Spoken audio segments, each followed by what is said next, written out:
Happy Easter! Happy Easter! Happy Easter!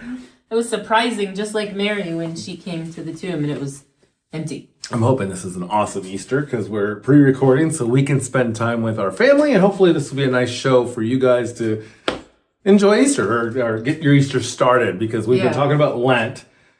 So now we can focus on Easter and what that means and the joke what that can look like for our families and stuff. The joke for the day. Your joke. Are you ready? I am. What did the spoon say to the fork? What did the spoon say to the fork? I'll tell you later. Oh, you told us the joke. But I'll tell you later. It's supposed to be in the description. Yeah, and I'll tell you later. Okay. Spoons. Ding. I guess we'll just do whatever we're going to do now. Speaking of spoons. Spoons. These are really cute little shirts. These are cute shirts. Yeah, tell us about it. Get Spooned. Long time ago. I think we met in Las Vegas. It was either Las Vegas or Cleveland. I don't know, but this really cool guy was sharing a booth across from me, and he was making fishing lures. Mm-hmm. Did you know that? Mm-hmm. Do you remember the fishing lures? And he had his t-shirt, his merch and stuff, and he was just sitting there doing fishing lures all day. And we got to know each other, got to talk together, and he is known as the Spoon Man, and he is sponsoring today's show. Yes. So, get spooned. Spooned, yes. Get down to the description, click on that link, go buy some merchandise, hire him to come out to your youth group or your senior adult group. He's pretty cool. He's got some really cool videos out there. He's on TikTok. Spoon Man. Yeah, he's a really cool percussionist that uses spoons in a very talented way. He's a pretty cool guy, genuine, just a great itinerant minister. So hopefully you guys will Fellow check Aquinas him out. grad too. Oh, well, not for me, but For me. Yeah. What was your mascot at Aquinas? We were the St. Bernards. Really? The Saints, yeah. The St. Bernards. Yeah. Okay. Yeah. Like the Saint Nelson. or the dog? Nelson was the St. Bernard. Nelson. The dog. Nelson was the dog. That was the St. Bernard, named after St. Bernard, who wasn't a dog. That who was wasn't even Dominican. Saint. Wasn't Dominican? So what was St. Bernard? St. Bernard is the type of dog. No, I mean, like, who was St. Bernard? Like, what? St. Bernard de Clairvaux? Is that the one that they named the dog after? No. Yeah. I don't know. That's like, how do you name dogs? Like breeds of dogs. Yeah, but a St. Bernard is a breed, but there's also a St. Bernard who did something. Correct. Do you know what that saint did? I will have to look that up. That might be a future saint study. Yeah. I did not know that. You see, you learn things new every day. And when we go into Easter, we should be learning new things and looking into new life. Yeah. All that stuff. So. For sure. So, yeah, lots of spoons. Have you ever heard about this thing called the spoon theory? Just when you're talking to other girls. Other girls. So, yeah, girls talk about it a lot. I never hear you talk to guys about spoon theory. I have heard you talk about it at youth group and stuff, but it's usually when we're doing like the boys and girls sessions and you're out talking to the girls and throwing spoons at each other. Throwing spoons at each other. Isn't it a game? Like you throw the spoon and you... Well, yeah, there's a card game called Spoons where you have to be the first one to grab and you hurt everybody's knuckles and everybody starts fighting and it's like Monopoly. Yeah, and if you don't get a spoon, you lose the game, or you lose. I don't think that's what you're talking about. It's not, but it's kind of similar, I guess, if you think about it. So I think it probably has something to do with a person named Christine. I can't read it. Miseranidino? Why did you even try? Because I want some people to realize that we're not completely off the cuff. Okay. There are some, we do check our sources and we try to be as accurate as possible. Yeah. So we legitimately didn't know that we were going to talk about St. Bernard today, though. So no, I didn't. That's so now we're doing a deep dive. Yeah. But we are talking about Christine Miseradino? Sure. Miseradino. I have never heard her pronounce it, so I don't know. So all respect to you, ma'am. Yeah. I don't want to mispronounce your name. Much respect. Much respect. So in 2003, she was sitting at a diner with a friend, and she was trying to describe what lupus was like. Okay. So now, lupus is an autoimmune disease. Correct. That basically makes you allergic to the sun, right? Mm-hmm. Like the sun in the sky. The sun, heat. Anything, anything like that could spur it on, and what it does is it just depletes all of the energy that's inside of your body. And there's different kinds of autoimmune diseases, but lupus is the most common commonly researched one. Okay. And so there's more known about it. Okay. But she was trying to describe what it was like to only have a certain amount of energy throughout the day or even the week. Mm-hmm. And when her friend wasn't really understanding it, she just was at the diner one day and grabbed a whole bunch of spoons and said, so it's kind of like you start out with 4 spoons today. Okay. And when you have these spoons, you're able to give them out to people as they need it. So I would give you a spoon in the morning because you needed me to make a cup of coffee. Start the coffee pot. Okay. So that would include me getting up out of bed. And, if I had lupus... That's a big deal. It's a really big deal because joints don't work and, it just hurts a lot. And so it takes a long time to get up out of bed. For sure. You know what that's like. Anyways. Hi. You want to say hi real quick? You want to come say hi? I love our Easter show. Yeah. Our family magic. She's coming in to say hi. Say hi. Say hi. Hi. All right. Say bye. Bye. Hello. Bye. Cool. Here, why don't you take that with you? Jesus. You can take it with you. Yeah. You only have so many spoons. So, so you only have a certain amount of spoons to give out. And Sunday it might be 6 spoons, but by the time you get to Tuesday in the morning, you'll only have 4 spoons. So it's not a daily thing, it's an ongoing thing. It's an ongoing thing because sometimes a task that you're asked to do could take a day. Sometimes it could take 2 hours. Sometimes it could take a week. So I guess depending on where you're at in your healing, recovery, or just management, you can say, I've got this many spoons for today, or I've got this many spoons for this hour, or I've got this many spoons for 2 months. Right. And so some people have lots and some people have few. Right. Yeah, that's generally how it's described. And so you have to find for yourself what that looks like each morning. Like, how many spoons do I have to have today? And how am I going to give them out properly? You have to really manage your time. So the spoon thing, it really could just be any object in your life that means something to you. Correct. And you can say it's bottle cap. Maybe you're a Fallout player or something. It's my Nuka-Cola. My Nuka-Cola, something like that. Yeah, something. Or my medal for the day, my confetti. Wow. So yeah. And I thought, spoons. Spoons. All spoons. It's all about spoons. But the thing with the theory is about being intentional with your time. Yeah. And what I wanted to kind of focus this Easter talk on is being intentional with your planning and your going forward. I research and do a lot of family ministry, and all the family ministers say you have to have mom and dad as head, and then the kids come later. And so why don't mom and dad have a mission statement? Why don't mom and dad have a vision statement like any company does, like any good thing? Most people don't. I don't think most people think that a family is a business arrangement. They do in marriage. A lot of people go to marriage, not matrimony. Matrimony is from our previous show, but they look at marriage as a business contract. They don't look at having kids as a business contract. It's just, that's my responsibility. That's my obligation. Yeah. And we get so caught up in the day-to-day, and it's so easy to just get caught up in I have to go get, breakfast, and I have to go make sure that Sarah's shoes fit and, whatever. And so everything gets piled on top of it, and we lose sight of what we should be focusing on.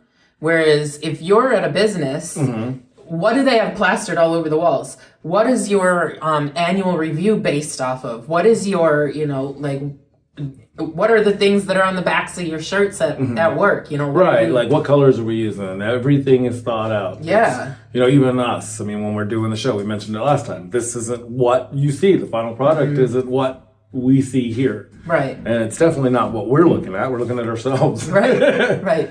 And so us as Oblates, we are starting to, I guess you could say we're starting to model our lives around the Benedictine order. Right. So we follow the rule, or try our best to follow the rule. Some of the rules in the rule are a little impossible for a married couple to follow.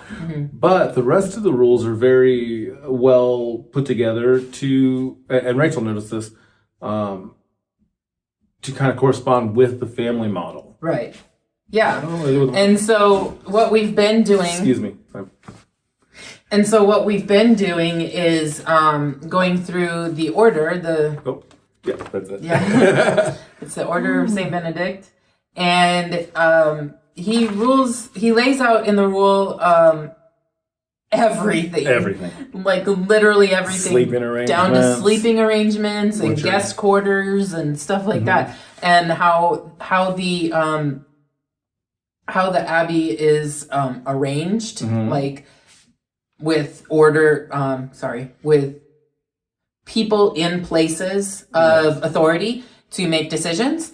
And everybody knows that those people make those decisions and they respect that. Right. How is that different than mom and dad?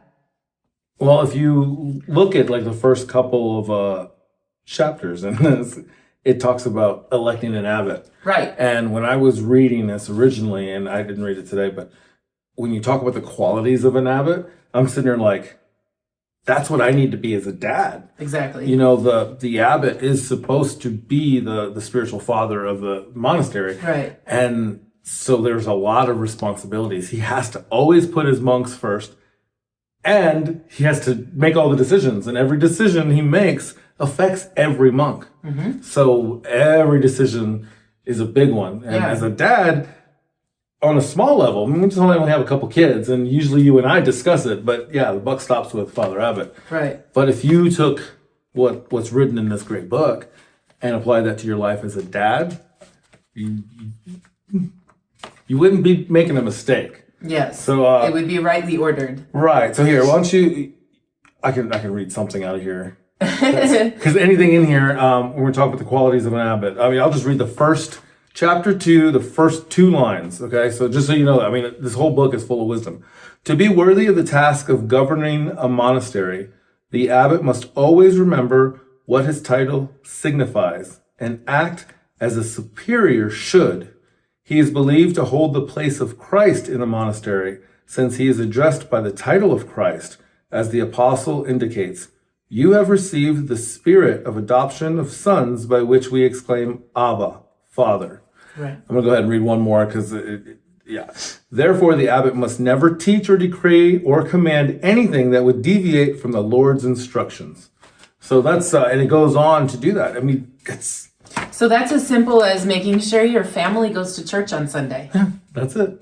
Your responsibility. Your kids are going to hate you and they're going to be, I don't want to do it. And you're going to fight for an hour as you wake them up. You'll fight for 20 minutes in the road. You'll fight during the entire service. Yep.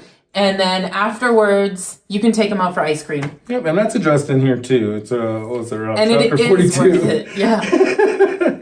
Oh, desserts. We were talking about the kids that are sleeping in. Oh. Because if the monks are sleeping in, the older monks are supposed to say, stop it.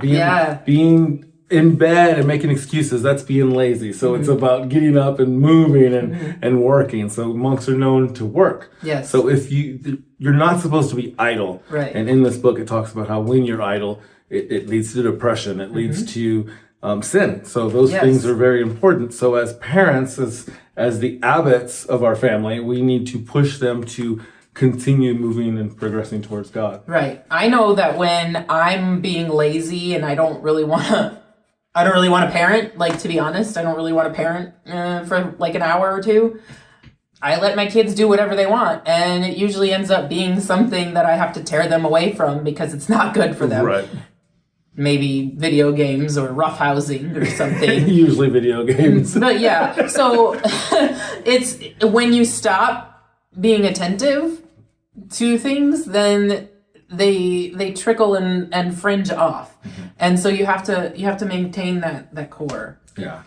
And this is a great way to start. For $2, you could go, or $3, you can go to Amazon and buy one. You can get one down in the monk market. You can go our way and you can make the promise and you will get one handed to you by Father Abbot, which is a really neat way to do it. It's a big commitment. It is. Getting the book isn't. The first commitment, which is what we've done, is just a promise. Yes. We're spending a year praying and stuff. We don't make anything serious until this November. So it's 2023, spring of 2023. In November, we'll see where we're at. We may discern to wait a little longer. We may not be in this situation, but right now, so far, there's some pretty cool stuff in this book, like what monks are issued. And I'm not going to tell you. That's really cool. Yeah, you can read that for yourself.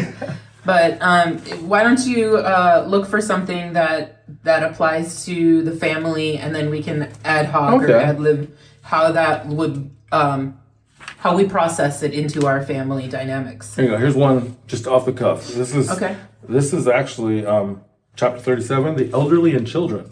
Okay. So I don't know what this says. We're going to read it live. All right. Live reaction. You know, people do live reactions to things all the time. Let's do a live reaction to the rule of St. Benedict. So although, I'm sorry.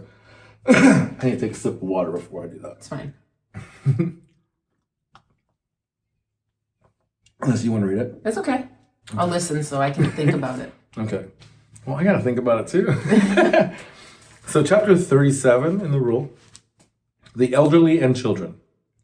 Although human nature itself is inclined to be compassionate toward the old and the young, the authority of the rule should also provide for them.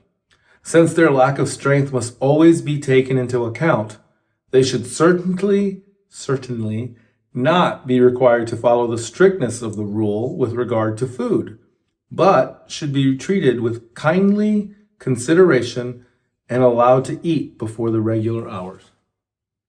Right. What? So, you know, it's like monks are reasonable. Yeah. I thought monks were like, oh, like, you gotta do this and you gotta do that. There's nothing else. Fooled you. It's a family. Yeah. It's just a family. That's it. That's it. You just gotta write it out. And if you don't know how to write it out, get mundane like this. Like, well, yeah, of course we know we feed the elderly or the babies, we give them a snack before it's time to eat because their metabolism is going a lot faster than ours, and they need to eat. And snacks are okay for little kids to have, just like adults or elderly people. And they eat different food than we do. Fasting on Fridays, they don't have to abstain or from the things that we do or fast from the things that we do. You just brought up something. You said fasting. I was reading earlier that, and I'm not going to look for it because I won't find it, but Benedictine monks, according to that rule, are supposed to be in a constant state of Lent all year long. Yep. And that's really interesting because that's the first time I've read it. And now I'm kind of thinking back about all the monks that I'm hanging out with. And they are. And it's like, oh, they got me. and it's because when you're in a constant state of Lent, you're doing the fasting on Fridays, you're doing those little things. That Sunday is exciting. There's nothing to do except be with your family. Yeah. And I've tried to be a little more intentional about that during Lent. It's like work ends and Sunday is Sabbath. And, we're not working. Right. And if you do that every week throughout the year, and just look at that Lenten problem, and not the sad and woe is me, but that intentional, and Saint Benedict calls on us to do that, to fast constantly, but not to tell anybody. And it's in there. It's like, kind of like in that movie, it's written. Saint Benedict said, don't tell people you're fasting. If you're offered food, you accept the food graciously, don't make a big deal out of it, and then move on, and then you continue your fast. This was written a long time ago. Yeah. Benedict was fleeing Rome at the time of his life because he felt that the priests in Rome were wine drunk. And what that meant was that they were too involved in the political sphere of the world and forgot what their original mission was. And they were complaining all the time. Yes. He uses the word grumbling a lot. Yes. And so when you do get through the book or you start reading the book, take that into consideration that's what he was facing. So yeah, there's a lot of explanation about grumblings and whinings and how to appropriately conduct yourself rather than grumbling and whining. And what do kids do? Grumble and whine. And so I've got one that I just pulled and I wanted to read to you, and I want you to figure out how we apply that to a family situation in today. It says, assignment of impossible tasks to a brother. This is chapter 68. So this is like having your child put their socks on before school. Yes.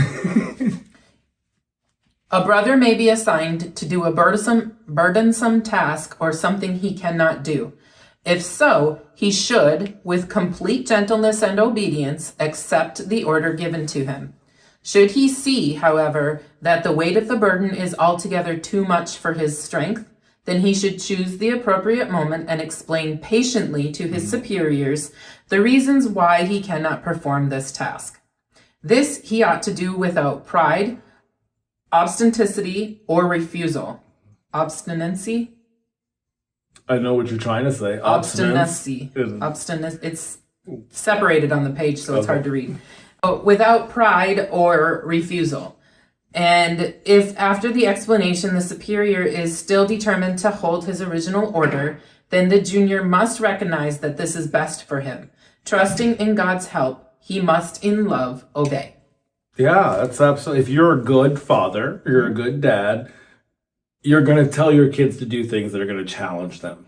And sometimes you're going to give them stuff that's way too hard for them to do because you have to test them. You got to test their mettle, so to speak.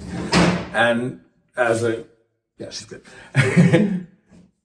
A good dad is always going to accept their child when they come and say, I can't do this. And as a good father, we need to go down to our knees and say, well, let me help you and let me teach you. Because if you ask them to do it once, it's probably important. Mm-hmm. Yeah. And also,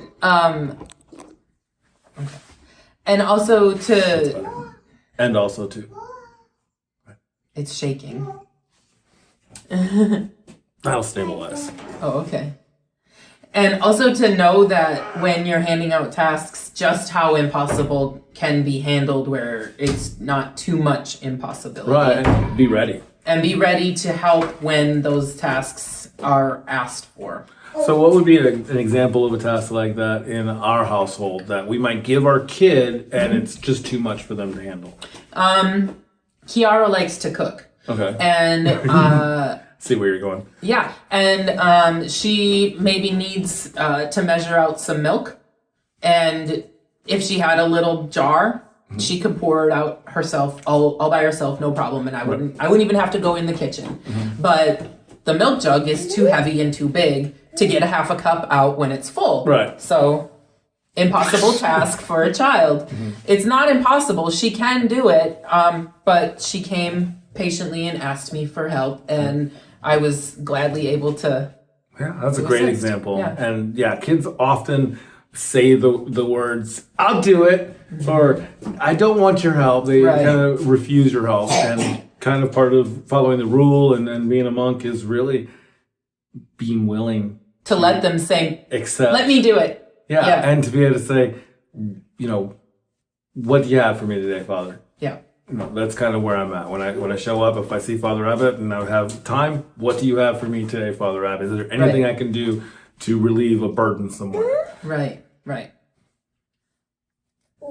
So she's telling us that we need to open a gummy worm, which means it's time for us to go celebrate or get ready for Easter. Yeah. So I hope you guys have an amazing Easter. And don't forget to go down to open. The tomb is going to open. Open. Yep, the tomb. What? It ran away. So I think the week after Easter is going to be Divine Mercy. I can't wait to talk about that. That's going to be Divine Mercy Sunday. Divine Mercy Sunday is the week after Easter. So I hope you guys have a wonderful Easter season. That's also our Oblate Day. Yes. Divine Mercy Sunday. If you are interested in coming to Oblate Day on Divine Mercy Sunday, yes, April 16th is Divine Mercy Sunday. We'll put a link to the flyer or whatever in the description. Hopefully you guys can join us. If not, please pray for us. We'll be praying for you. So thanks so much for taking your time out to let us be a part of your life. Thanks for being a part of ours. Till then, work hard, be kind, and have fun. God bless. Let's go! You ready to go? Where's your shoe? Let's go. All right, guys. I hope you're having a great Easter. I wanted to ask you to stick around for just a minute. And this guy up here, you know these two, right? Check it out. He's going to teach you how to do the spoons. And you can go check out his TikTok. Check out the descriptions. Thanks, Jim, so much for sponsoring this episode. And we pray for you and your family and hope that this Easter season's awesome for you and for everyone that you touch with your ministry. Have a great day.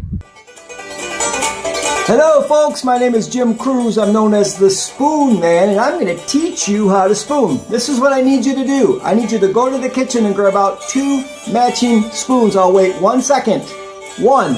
Alright, now what you're going to do is you're going to put the 2 spoons back to back with your pointer finger. You're going to put your pointer finger in between the 2 backs of the spoons. See that?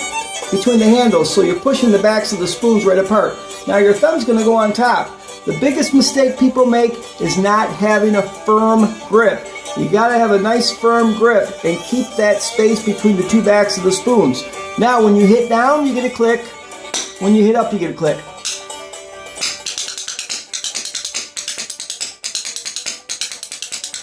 Now I'm going to show you another method. I call this one the thumb method. That's typically how I play. The 2 spoons are back to back. Now with your thumb, you're going to put your thumb off to the side of the 2 spoons, making a space between the 2 backs of the spoons, just like before, but you're using your thumb to push the 2 backs of the spoons apart. Now with a firm grip and maintaining that space, when you hit down, you get a click. When you hit up, you get a click.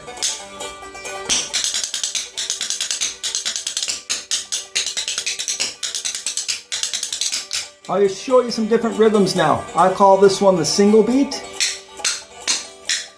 1, 1, 1, 1, 1, 1, 1, 1, 1. I'll call this one the double beat. 1, 1, 2, 2, 1, 1, 2, 2, 1, 1, 2, 2. I call this one the swing beat. 1, 1, 2, 2, 1, 1, 2, 2, 1, 1, 2, 2, 1, 1, 2, 2, 1, 1, 2, 2. I'll call this next one the horse beat because it reminds me of a horse galloping. So count with me. All it is 1, 2, 3, 1, 2, 3, 1, 2, 3, 1, 2, 3, 1, 2, 3.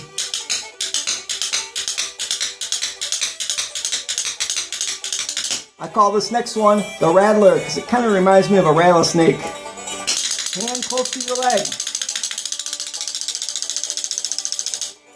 Alright, one more. I call this one the drag. Fingers are stretched apart. I'm dragging the tip of the spoon down my fingers and landing on my leg. Hear that? Sometimes you can even get your thumb in there. Alright, and if you have a hard time holding the spoons, I also have what are called trainer spoons. What makes these trainer spoons? They are connected together. I have information on my profile link. If you want more information about the spoons, I'll show you how they sound. With the trainer spoons, you don't even have to use your fingers at all.